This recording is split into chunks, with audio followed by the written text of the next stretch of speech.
Assalamualaikum warahmatullahi Ya. wabarakatuh. Waalaikumsalam warahmatullahi wabarakatuh. Senang sekali bisa bergabung dengan Bapak, Ibu, teman-teman sekalian dan diberi kesempatan untuk berbagi mengenai masalah fotografi.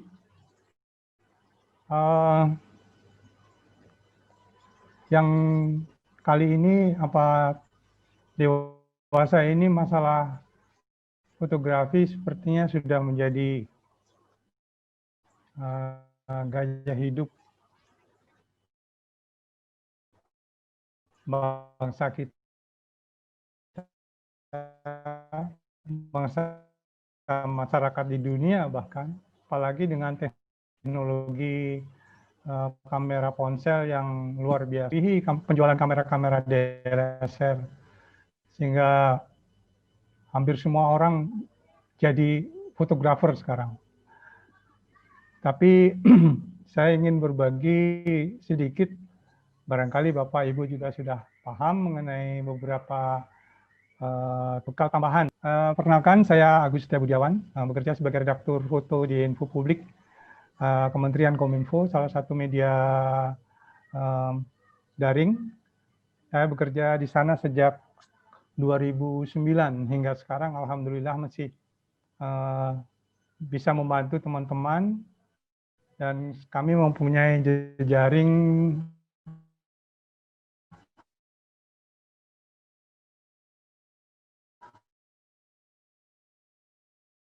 hampir sampai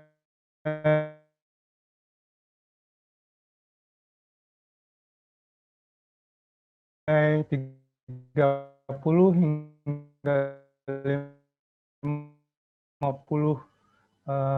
kontributor dari seluruh Nusantara. Barangkali sejak 10 bulan di dekat saya. Lanjut Pak Gani. Sebagai lazimnya, fotografi dalam bahasa Indonesia atau fotografi dalam bahasa Inggris berasal dari kata bahasa Yunani, itu ada fotos itu cahaya, grafos itu gambar. Jadi kegiatan membuat gambar menggunakan cahaya. Di bidang ranah kerja kami di fotografi jurnalistik atau jurnalistik foto, pengertiannya ditambah lagi dengan bahwa pekerjaan pemotretan ini di-share, dibagikan kepada publik. Kalau dia tidak dibagikan bagi publik, dia bukan sebagai foto jurnalistik. Sama juga mungkin saya berharap apa yang dikerjakan, dihasilkan, hasil foto dari Bapak Ibu, para peneliti, para ilmuwan, bisa di-share kepada publik. Apa tujuannya? Pertama, dia akan menambah informasi, pengakuan terhadap karya-karya Bapak, dan penghargaan terhadap karya Bapak. Kemudian kedua ada setelah melihat produk-produk dari Bapak dan Ibu, kemudian mendorong adanya inovasi-inovasi baru dari hasil penelitian, hasil pengembangan yang dilakukan. Dalam fotografi secara mudah kita akan mendapatkan unsur-unsur, itu ada cahaya di sana, ada sinar, kemudian membuat gambar karena dia cahaya membutuhkan rasa seni, kemudian alat untuk melukis itu kamera atau ponsel, kamera ponsel. Lanjut. Bapak, Ibu, teman-teman sekalian, cahaya diperlukan untuk dapat menangkap objek yang direkam atau diambil gambarnya. Sering kali kita dengar misalnya kalau motret, wah cahayanya kurang atau gelap gitu, sehingga kita tidak bisa mengambil gambar. Cahaya yang kuat atau lemah tetap bisa digunakan dengan memperhitungkan aturan teknis kamera. Dalam kamera DSLR atau ponsel yang baru, itu ada bagaimana menyesuaikan antara diafragma, bukaan lensa, speed, dan ISO yang ada. Nah, ini yang patut kita perhatikan sehingga kita terhindar dari pemotretan yang misalnya gambarnya gelap atau penuh bintik-bintik. Gitu. Ada dua macam cahaya, cahaya dengan sinar alami, sinar matahari, dan cahaya lampu, cahaya buatan. Cahaya buatan kita memerlukan adanya softbox, kita memerlukan reflektor. Nah, kalau cahaya alam, kita memanfaatkan cahaya yang karunia Tuhan. Hanya kami menyarankan untuk teman-teman yang memotret di alam, apakah di sawah, gunung, pertanian, tambak, itu untuk dapat membuat gambar yang bagus, hindari memotret pada siang hari. Kita memotret pada pagi hari atau sore hari. Itu antara rentang jam 7 sampai jam 9 pagi atau jam 3 sampai jam 5 sore. Kenapa demikian? Karena bayang-bayang atau matahari masih miring, itu memberikan bayangan yang bagus dalam menyinari objek yang akan kita ambil gambarnya. Nah, itu yang beberapa hal yang harusnya kita pahami betul supaya kita juga mendapatkan gambar yang bagus. Bapak, Ibu sekalian lanjut, ini adalah rasa seni. Setiap rasa seni setiap orang itu berbeda-beda. Apabila ada pemotretan satu objek yang sama, katakanlah sekarang lagi ramenya mengangkat puing-puing Sriwijaya yang tenggelam di Laut Jawa atau di sebelah utara Jawa. Ada ratusan fotografer, pasti akan banyak bedanya antara yang satu dengan yang lain. Mereka melihat dari sisi yang berbeda. Ini yang harusnya ditumbuhkan masing-masing fotografer yang mempunyai rasa seni yang sendiri-sendiri. Kemudian juga angle-nya yang pas. Nah, yang salah satu saran saya adalah bagaimana kita melihat karya teman-teman atau fotografer yang lain untuk memberikan inspirasi. Ini yang penting buat kita dalam melakukan pekerjaan, sehingga foto kita makin lama makin bagus, makin bagus, makin bagus. Jadi setelah motret, kita harus banyak diskusi, kita banyak bertanya, sekalipun kepada orang yang tidak paham dengan fotografi. Lanjut. Lanjut, Mas Dani. Kemudian ini alat lukis. Tadi saya sampaikan alat lukis ini sering kali jadi persoalan. Dia bilang, oh saya tidak punya kamera, saya tidak punya kamera yang bagus, tidak punya kamera lensa yang bagus. Ditegaskan bahwa kamera hanyalah alat. Dan yang penting adalah orang yang menggunakan. Sekali lagi, kuasailah teknis, komposisi, sudut bidik, dan pupuk rasa seni. Di bawah ada contoh-contoh foto alat pemotretan.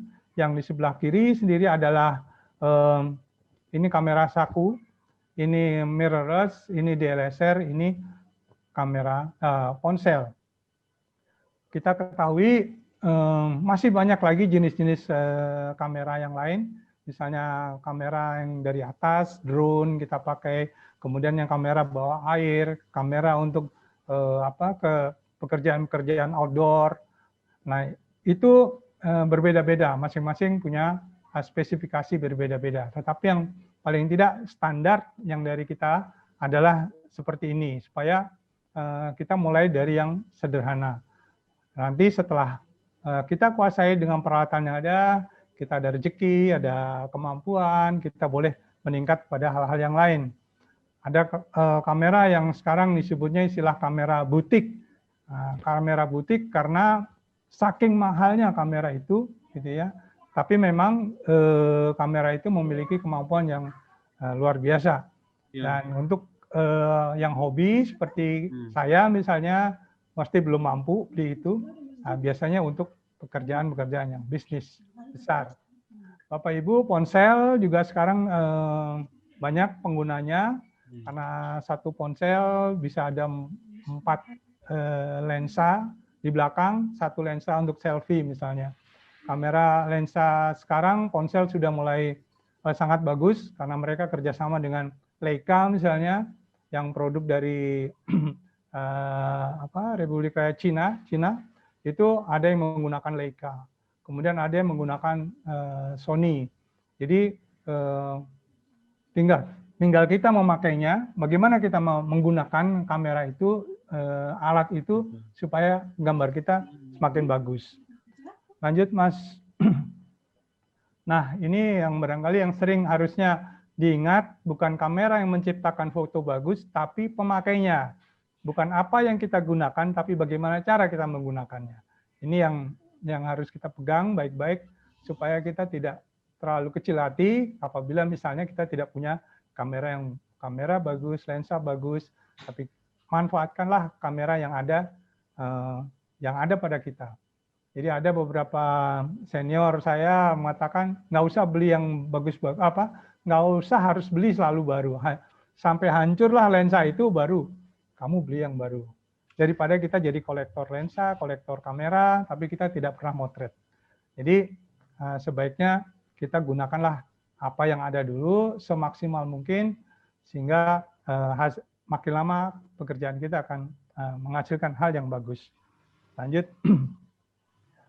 Nah, hal yang paling penting bagaimana menyampaikan pesan ini melalui foto.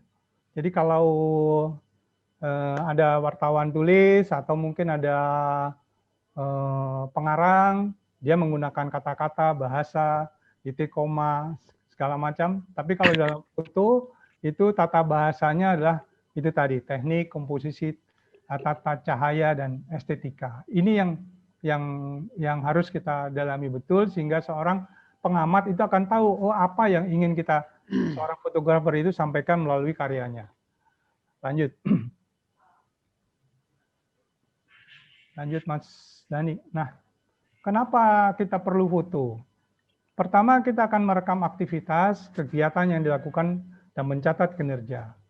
Melakukan evaluasi untuk perbaikan kinerja dan hasil kegiatan, memberikan keyakinan kepada sasaran, pemberi dana penelitian dan pengembangan untuk kegiatan-kegiatan berikutnya. Ini penting karena tanpa hal-hal yang seperti ini kita akan kehilangan jejak, kita kehilangan momen, kehilangan kesempatan untuk maju, kesempatan untuk mengembangkan diri. Mengapa kita perlu foto seperti itu? Lanjut. Nah, saya ingin menyampaikan kelebihan sebuah foto. Kenapa foto menjadi suatu hal yang perlu kita pelajari bersama? Karena sebuah foto bisa mengabadikan peristiwa secara visual. Dia menyentuh perasaan, mudah dipahami dan dimengerti, karena peristiwa tergambar dan mudah membentuk imajinasi. Ini yang harus kita pahami betul, kenapa sebuah foto itu sangat perlu untuk karya-karya kita. Di bidang jurnalistik, foto khususnya itu menurut sebuah penelitian di Amerika, pembaca surat kabar itu membaca beritanya, melihat 70% melihat foto lebih dulu baru membaca berita. Jadi kalau fotonya bagus, dia akan terus baca habis berita yang disajikan. Demikian juga mungkin nanti karya-karya Bapak, karya-karya Ibu menampilkan dalam sebuah deskripsi misalnya, ataupun sebuah paparan, diharapkan ada foto yang menarik sehingga orang itu akan melihat, menarik minat membaca keseluruhan. Kalau fotonya burem, fotonya tidak tajam, sekalipun tulisan Bapak sangat bagus, tulisan Ibu bagus, ada kekurangan di situ sehingga orang akan segera bosan. Apalagi kalau lewat daring, lewat jaringan internet kita yang kurang bagus, orang itu biasanya akan melihat dengan cepat. Yang secepat dia lihat gambarnya bagus, dia akan baca terus. Dengan demikian juga itu merupakan sebuah kelebihan sebuah foto. Yang paling dahsyat ini adalah sebuah pendapat dari wartawan perang ya, bahwa sebuah kenangan tanpa foto ibarat roh tanpa jasad. Jadi maksudnya kita tidak berbekas lagi pekerjaan kita. Pekerjaan kita yang Bapak Ibu melakukan penelitian yang luar biasa misalnya, harus tanpa ada foto yang menarik, dia hilang begitu saja. Jadi ini adalah sebuah apa namanya, sebuah pemikiran gitu ya, supaya bagaimana kita membuat foto kita dengan lebih bagus, makin bagus dan makin bagus pada saat yang akan datang. Lanjut. Foto bagus ini secara teknis dia pengukurannya pas, ya, kecepatan, diafragma, tidak berbayang, nampak detailnya, sinar cukup, kontras, saturasi warnanya tidak berlebihan, pas. Ini yang, nah ini memang tidak bisa sehari dua hari kita memotret, harus semakin banyak belajar, berlatih sehingga untuk mendapatkan hasil yang lebih bagus. Lanjut. Kemudian hal yang paling sering kita lupakan adalah masalah komposisi. Banyak komposisi yang di dalam bidang fotografi itu misalnya refleksi, repetition, simetris, kemudian ada tekstur. Nah, tetapi ini ada komposisi rule of third ini adalah yang paling tua, yang paling tertua, yang paling barangkali yang paling mudah untuk kita gunakan. Jadi dia secara membagi secara sederhana elemen-elemen gambar di dalam viewfinder Bapak Ibu, atau itu ada biasanya ada grid namanya. Nah, di sana ada kita bagaimana meletakkan gambar itu pada salah satu titik ini. Tidak semua titik, tapi salah satu titik. Jadi dengan menempatkan gambar itu, objek itu di salah satu titik, itu ada keseimbangan elemen, keseimbangan penglihatan, kita melihat gambar itu akan kelihatan secara keseluruhan. Lanjut. Terus Mas, ini contoh keempat titik pertemuan. Jadi kalau kita mau motret anjingnya, mungkin kita akan menempatkan titiknya di sini, tapi karena objek yang kita pilih adalah ibu dan kedua anaknya, kita menempatkan point of interest-nya di salah satu titik ini. Jadi dia akan kita mencoba melihat secara seimbang, secara balance dari keseluruhan foto, sehingga foto itu enak dilihatnya. Lanjut. Kemudian angle. Angle dalam fotografi adalah sudut pengambilan foto yang menekankan posisi kamera. Jadi di mana kita meletakkan kamera kita. Apakah eye level, high angle, low angle, bird eye, frog angle. Yang paling sering kita gunakan untuk kegiatan-kegiatan seperti ini adalah eye level, high angle, low angle. Nah, kalau bird eye itu biasanya sekarang sudah menggunakan drone, karena frog angle adalah pengambilan gambar dari kaki sampai atas gitu ya. Tapi yang paling sering kita gunakan adalah high level, high angle, dan low angle. Contohnya sebagai berikut, silakan. Lanjut Mas. Ini high level, kita meletakkan kamera, sudut pandangnya sejajar dengan mata. Kemudian yang tengah ini adalah low angle, high angle, maaf, kita mengambilkan gambar dari atas. Kemudian ini yang sebelah kanan adalah mengeringkan dupa di sebuah pabrik dupa di Teluk Naga di Tangerang, itu mengangin-anginkan. Saya ambil gambarnya dari bawah, angle. Lanjut. Nah, Bapak Ibu, ini yang barangkali sangat penting kita pahami dalam membuat keterangan foto. Sebaik apapun foto Bapak Ibu, tanpa keterangan yang memadai, orang akan sulit memahami. Ada semacam ungkapan mengatakan bahwa foto itu bisa bicara 1000 kata katanya. Satu foto bisa 1000 gambar, 1000 cerita. Nah, tetapi harus kita pahami bahwa tidak semua data foto itu bisa terungkap dengan sekali tayang. Mari kita coba lihat misalnya Pak Sundani misalnya sedang ke Jogja misalnya. Kita tahu itu ada di Jogja karena beliau melintas di dekat Tugu. Tapi kapan, sedang apa beliau, ya, kapan, mengapa itu tidak terjawab di situ. Oleh karenanya perlu ada tambahan informasi caption itu supaya orang tidak salah tafsir. Nah, diperlukan keterangan kata yang mengungkapkan cerita dari sebuah aktivitas yang disusun dalam 5W1H. Pasti Bapak sudah sangat kenal ini 5W1H, who, where, when, why, and how. Bukan saja ini hanya untuk liputan jurnalistik atau liputan tapi juga untuk dokumentasi. Bapak Ibu, kita bukan orang yang hidup 1000 tahun misalnya. Produk Bapak, produk Ibu, hasil karya Ibu akan diwariskan dalam tanda kutip kepada generasi yang berikutnya. Atau mungkin Bapak pindah tugas dari tempat yang sekarang di tempat yang lain dengan meninggalkan banyak foto, banyak gambar. Orang akan bertanya-tanya, ini foto apa, di mana, kapan. Nah, semua akan bertanya kalau tidak ada keterangan seperti itu.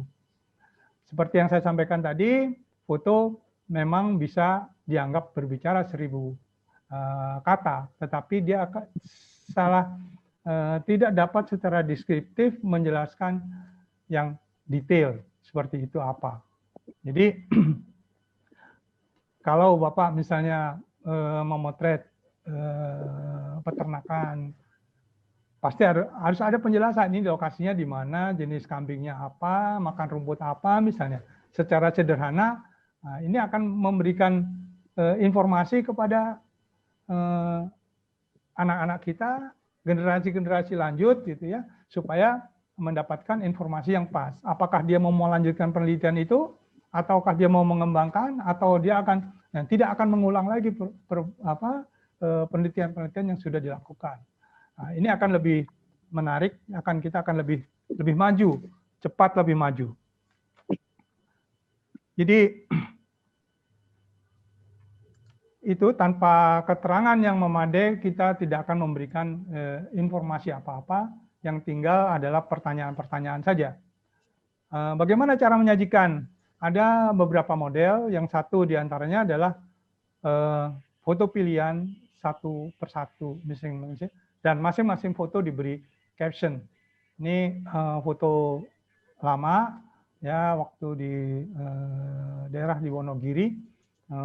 Ini satu foto, misalnya seorang petani memetik buah melon madu, dan keterangan selanjutnya. Di sana ada keterangan apa, siapa, di mana, kapan, kemudian penjelasan informasi yang lain. Biasanya pada kalimat pertama itu menjelaskan apa, siapa, di mana, kapan. Nah, kemudian kalimat kedua diisi dengan informasi lain yang penting. Ini akan lebih mudah. Kita boleh coba latihan-latihan sederhana seperti ini. Karena kalau seandainya hanya Bapak sajikan gambar ini saja, orang pasti akan bertanya, ini petani di mana, yang dipetik apa, sekalipun mungkin ahli pertanian sekalipun pasti akan bertanya, ini melonnya jenis apa, misalnya begitu ya, mohon maaf. Jadi harus ada penjelasan lebih rinci terhadap itu. Baik, lanjut. Cara menyajikan yang lain adalah dengan foto story. Jadi sebelum melakukan pemotretan, kita buat topik, misalnya apa yang akan kita foto, objek apa yang akan kita foto. Kemudian buatlah perencanaan pemotretan, kemudian foto itu dirangkai dalam sebuah cerita, dalam sebuah album. Kemudian kita buat narasi singkat, kumpulkan 5-11, karena kalau terlalu kelebihan juga mungkin tidak terlalu bagus, kurang dari 5 juga tidak menarik. Nah, jadi ada foto terpilih yang mempunyai kesan kuat, mewakili cerita, dan dia mempunyai garis merah yang bisa saling berkaitan. Ada melihat satu foto dengan foto lain itu terangkai dengan bercerita. Nah, kalau sekarang sudah ada foto udara, mungkin lebih baik dilengkapi dengan misalnya nih lokasinya di mana, koordinat berapa, seperti itu akan lebih menarik. Jadi kita membuat sebuah cerita dengan rangkaian foto-foto. Ini adalah contoh narasi yang saya buat, yang saya bersama Pak Sundani melakukan sebuah liputan di Bengkale, ya, di sebuah Kabupaten Buleleng, Bali, yang sebagian warganya adalah tunarungu dan tunawicara. Nah, di sini ada penjelasan sedikit menarasi mengenai objek kunjungan. Nggak usah terlalu banyak, tetapi dia bercerita dari awal hingga akhir.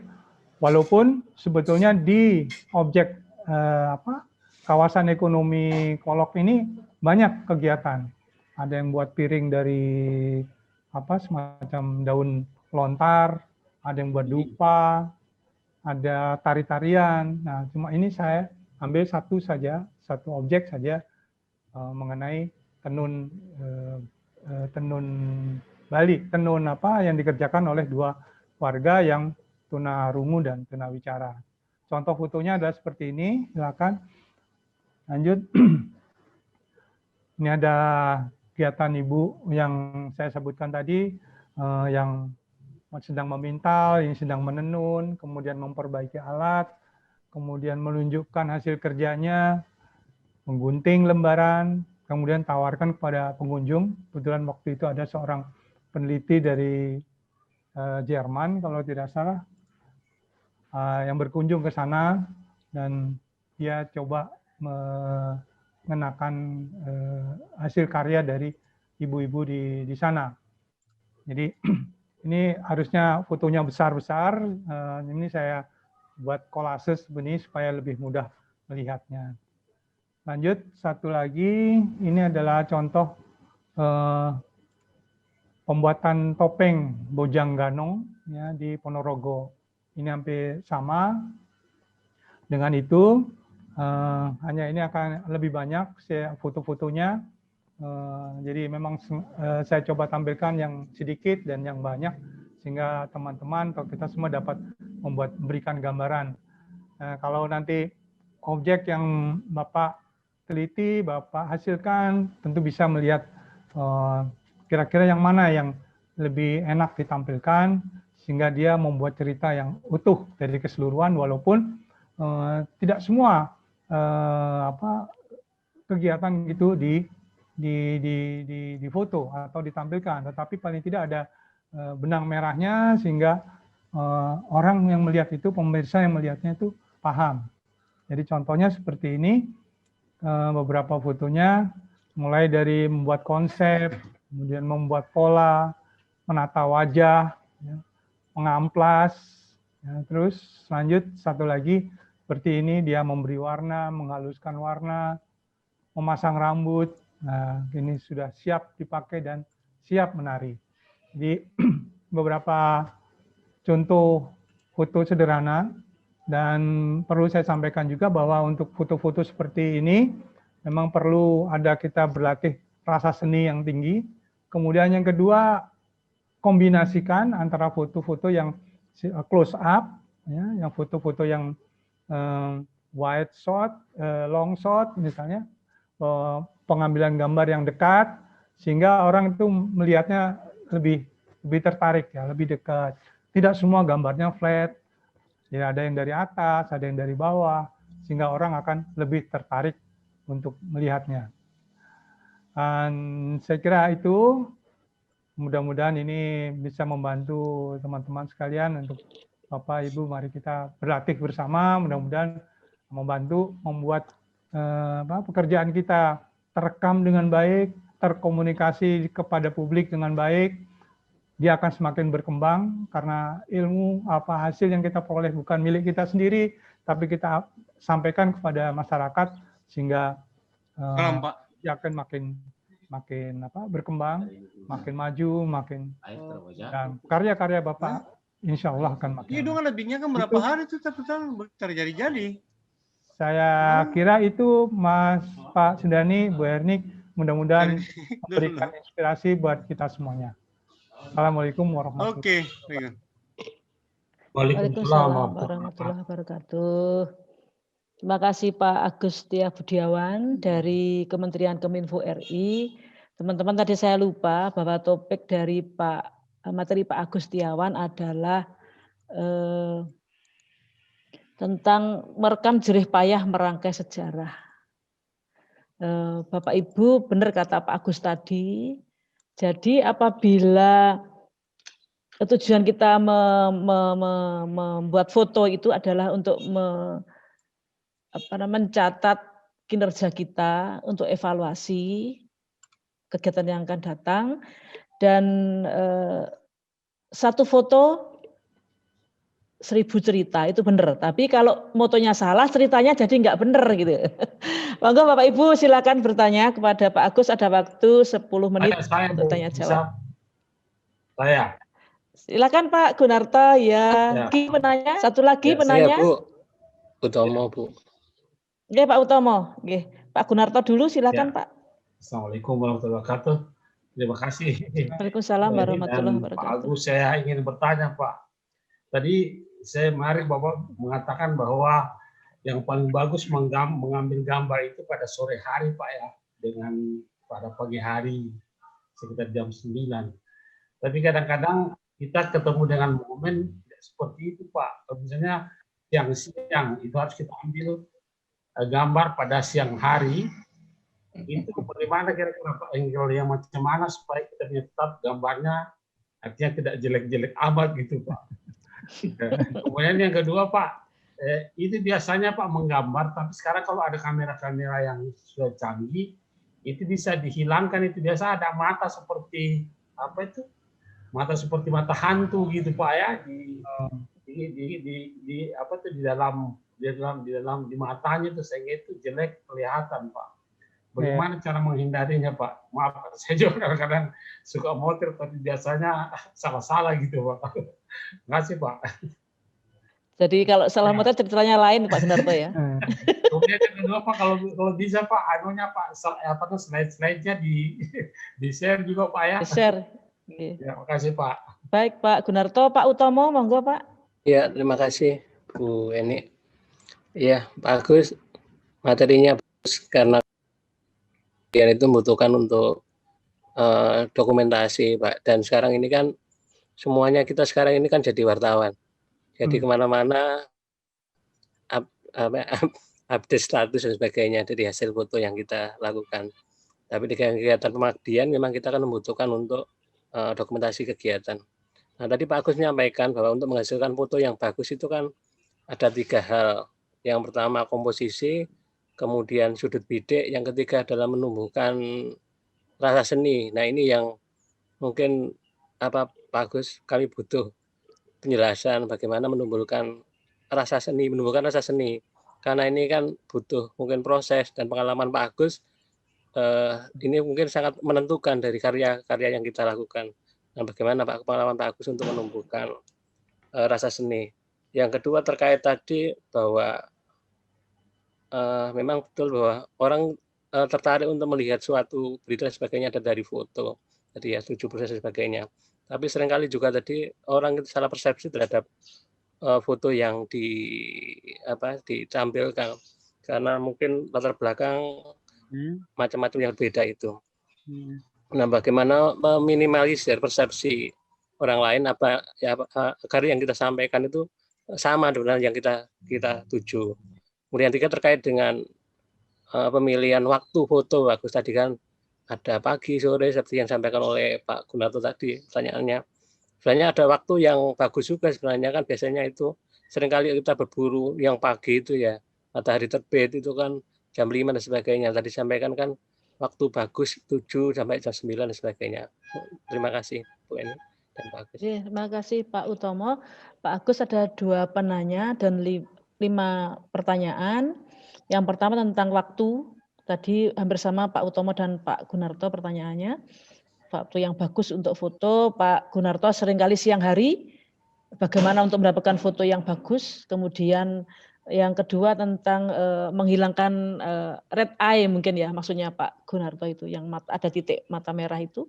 Kemudian pertanyaan dari Pak Utomo ada 2 yang tidak sama, satu bagaimana menumbuhkan rasa seni, dan yang kedua bagaimana mengurangi salah persepsi terhadap foto yang kita hasilkan atau yang kita upload gitu.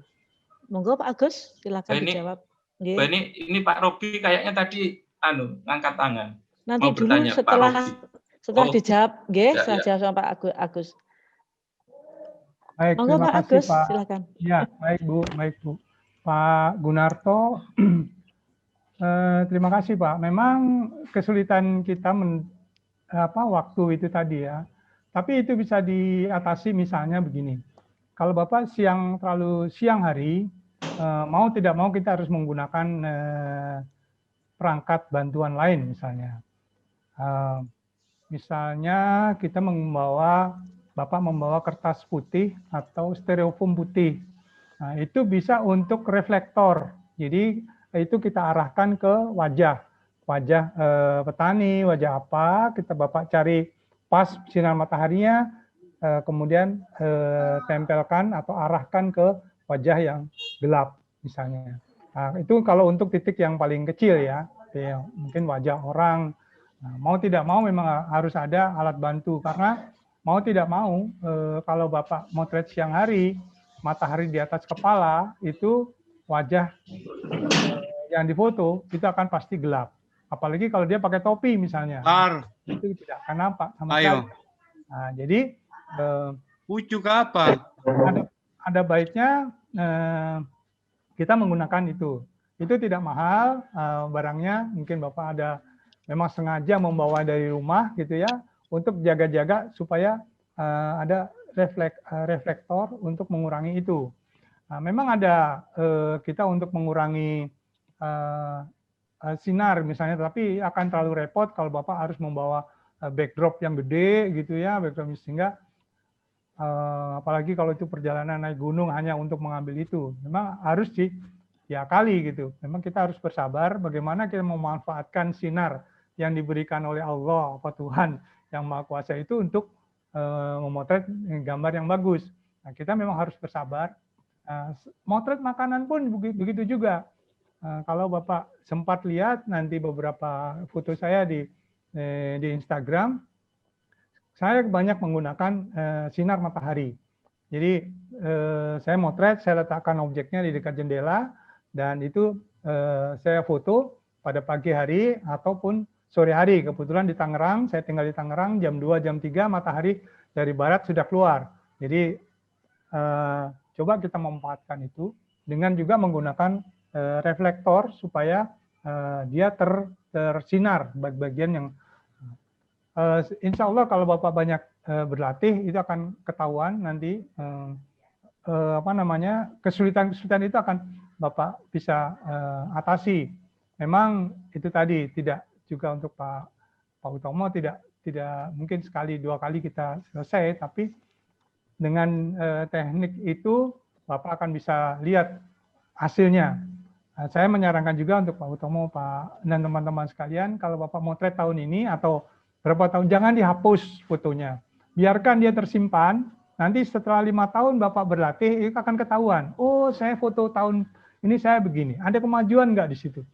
Nah, jadi sekalipun itu menghabiskan berapa tera di eksternal hard disk, Bapak Ibu, mohon itu jangan dibuang, jangan dihapus, kalau jangan di-delete, tapi untuk melihat progres kita. Nah, dengan catatan bahwa kita berlatih terus ya, kita motret terus gitu. Nanti lama-lama mau tidak mau pasti akan ketemu bagaimana mendapatkan foto yang bagus. Mengenai ada red eye seperti Ibu tadi, itu di dalam kamera, misalnya di DSLR, itu ada untuk mencegah itu. Jadi kalau, mohon maaf buat semuanya, teman-teman sekalian, kalau membeli kamera, tolong dibaca buku manualnya. Nah, kadang-kadang kameranya sudah rusak, buku manualnya masih bagus. Nah, ini yang kadang-kadang membuat kita tidak tahu bagaimana keampuhan kesaktian kamera ini, walaupun harganya mungkin tidak terlalu mahal. tapi ada panduannya.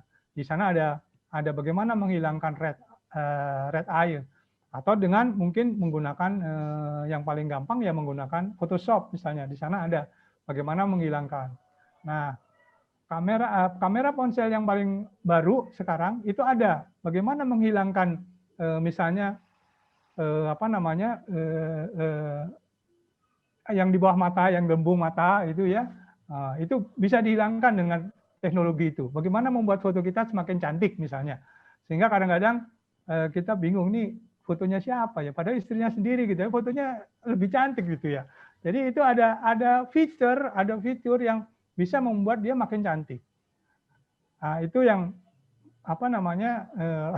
manipulasi ya. Cuma kalau untuk jurnalistik buat kami itu dilarang gitu ya. Jadi kalau untuk jurnalistik, foto jurnalistik paling-paling yang minor ya. Jadi misalnya bagaimana memperbaiki kontras, berbagai sinar gitu ya, balance warna gitu. Kalau sampai seperti itu kami harus diminta menghindari. Tapi kalau untuk penelitian boleh dicoba. Nah, itu jadi kamera ponsel yang terakhir nih yang ada fitur-fitur yang seperti itu. Jadi bagaimana membuat mata lebih belok ya, lebih besar matanya, mukanya bisa lebih tirus gitu ya, tidak tembem gitu. Ada tuh fotonya. Jadi memang teknologi yang membuat kita. Walaupun sebetulnya dari teori memotret pun kita harusnya bisa melakukan.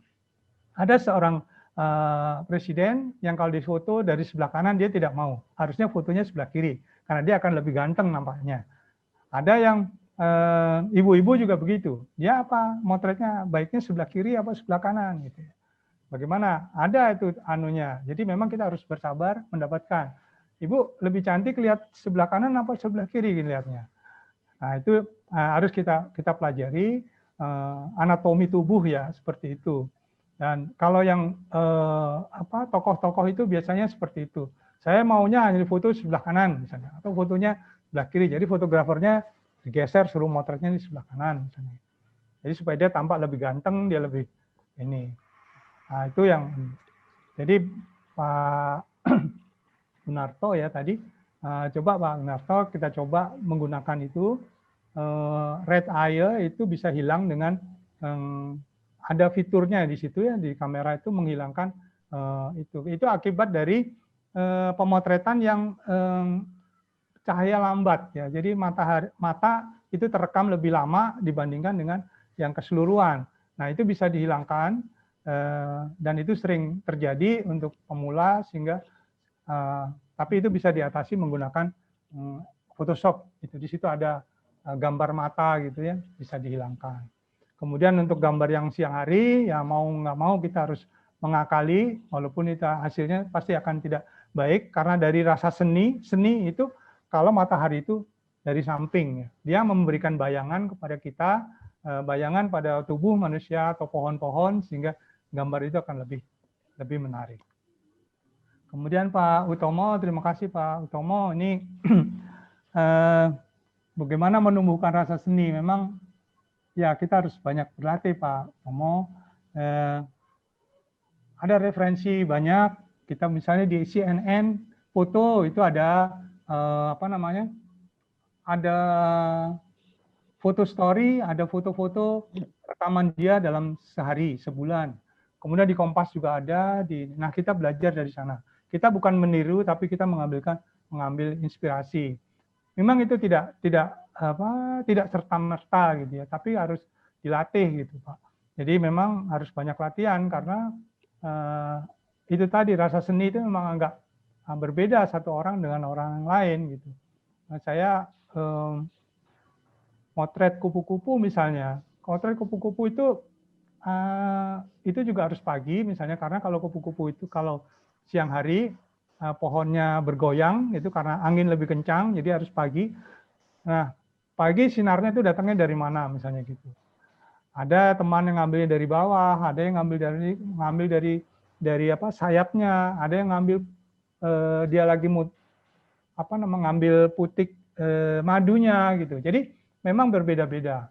Jadi kalau Bapak bertanya bagaimana caranya meningkatkan rasa seni ya memang Begitulah Pak. Jadi kita harus berlatih dan berlatih gitu supaya ketajaman kita terhadap ketajaman melihat objek itu akan terbiasa nantinya. Bapak sekali motret ini jelek, besok pasti jangan diulang lagi. Jadi kalau sekarang motret orang berpidato misalnya dengan style seperti ini, besok jangan diulang lagi. Jadi carilah model yang lain, angle yang lain. Jadi supaya ada kemajuan, ada perubahan gitu. Jangan itu lagi gitu. Sekarang orang lagi demam pakai masker misalnya. Gimana motret orang pakai masker itu supaya menarik gitu ya. Pak Jokowi memberi contoh misalnya pakai masker begini. Orang lain semua motretnya begini gitu. Coba perhatikan, semua orang pakai masker. Coba sekarang kalau kita memotret misalnya Bapak datang ke pasar, ada petugas kesehatan memberikan masker kepada orang tua, kemudian pada anak-anak, itu akan lebih berbunyi daripada dia memberikan pada orang yang biasa. Nah, itu pemilihan seperti itu, kepekaan itu memang tidak bisa langsung ya Pak. Jadi memang harus. Jadi kalau Bapak melihat orang memakai masker begini, sudah jangan ditiru lagi. Coba cari yang lain. Gitu. Cari angle yang lain. Jadi insya Allah dia hasilnya juga akan berbeda. Kemudian mengenai supaya tidak salah persepsi, salah satu pertolongannya dalam tanda kutip adalah memang dengan narasi itu. Jadi memang tidak bisa foto bicara 1000 kata, 1000 cerita benar, tapi memang harus diikuti dengan penjelasan walaupun itu terbatas pada 5W1H itu. Jadi orang tidak akan berbeda persepsi. Bapak motret seorang tukang becak di pasar misalnya, sedang menunggu penumpang, dia sedang tertidur gitu. Bapak foto, nah, dia tertidur ini apa nunggu penumpang atau memang dia sakit atau dia kurang tidur misalnya, semuanya konsepnya semua tidur. Nah, coba kita cari yang lebih menarik dari tukang becak tidur ini. Gitu. Jadi yang kedua, saya mohon juga kita memotret jangan membuat orang tuh malu. Katakanlah misalnya saya ngantuk nguap di foto gitu ya. Nah itu Bapak siarkan ke tempat lain, orang lain gitu ya. Sebaiknya dihindari. Kalau itu terjadi sama kita, apa akibatnya gitu ya? Apakah kita tidak malu gitu ya? Nah, unsur malu ini juga harus mendapat perhatian. Kalau mungkin Bapak akan tidak menemukannya di lapangan karena objek Bapak berbeda ya misalnya. Tapi kalau Bapak liputan di seminar atau di yang tatap muka begitu, pasti akan kalau itu ditayangkan, wah aku tidur ya tadi ya, wah malu aku nih. Nah, kalau itu terjadi sama kita, bagaimana seharusnya gitu ya? Apa kita tidak malu juga gitu? Jadi privasi orang itu sepertinya juga harus kita jaga. Maaf, mungkin ini agak keluar dari konteks yang tadi. Kemudian saya kira itu ya, Pak Teni ya, dan sama. Ada satu lagi Pak Agus. Siap.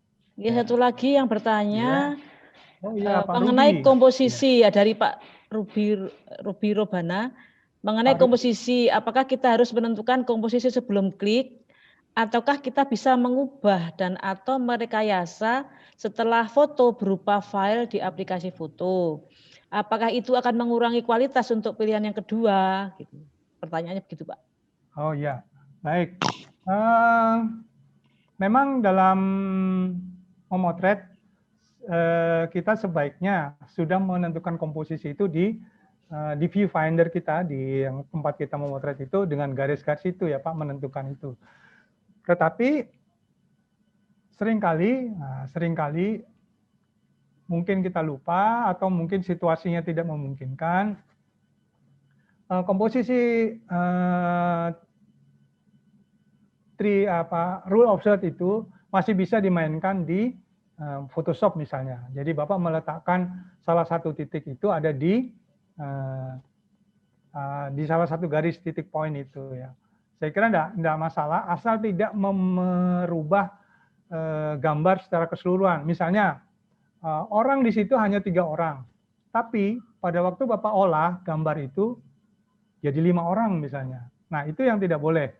Jadi misalnya dia gambarnya itu cuma ada objek Bapak foto itu 3 orang, ya sudah 3 orang itu saja yang Bapak olah gitu. Mana yang jadi objek of point of interest Bapak di mana? Nah, itu Bapak bisa geser-geserkan grid-nya itu, komposisinya itu supaya bisa masuk kriteria gitu. Walaupun sih sebaiknya kita memotret dari awal itu sudah menempatkan itu. Jadi saya menyarankan juga kepada Bapak, Ibu, teman-teman sekalian, kalau memotret, upayakan tidak meletakkan selalu objek itu di tengah frame. Biasaan kita motret itu meletakkan objek itu di tengah frame. Sebaiknya kita sudah mulai menggunakan komposisi. Ini sulit, terus terang ini sulit, apalagi kalau kita sudah terlalu biasa memotret orang, meletakkan orang itu di tengah frame. Ini yang jadi walaupun itu nanti akan bisa digeser-geser dengan komposisi tadi, alangkah lebih baiknya kalau kita berlatih dari awal itu sudah menggunakan komposisi tadi. Yang mudah lainnya ada refleksi misalnya. Bapak kalau motret di tengah hujan, ada genangan air, coba manfaatkan bayang-bayang di bawah genangan air itu memberikan refleksi dari orang yang difoto di atas. Itu akan memberikan nuansa seni yang berbeda. Saya kira itu Ibu Henik barangkali bisa menjawab semuanya. Oke, Pak Agus. Masih banyak pertanyaan sebetulnya yang ingin ditanyakan, tapi sudah hampir 1 jam kita bicara ini. Oh ya, udah lewat ya. Oke, itu masih ada lagi, masih banyak Pak Agus. Sepertinya 2 jam pun tidak cukup itu nanti kalau bicara foto itu. Ya. Sangat menarik materinya Pak Agus, terima kasih. Ada satu quote yang saya tulis tadi itu. Jadi bukan kamera yang menciptakan foto yang bagus, tetapi pemakainya. Sehingga Bapak Ibu tidak usah khawatir, walaupun tidak punya kamera yang DSLR, yang tipe terbaru, mungkin pakai HP yang tipe terbaru juga, sama saja Pak harganya ya. Itu akan menghasilkan foto yang bagus. Terima kasih Pak Agus sekali lagi, sukses terus, sehat terus Pak Agus. Terima kasih.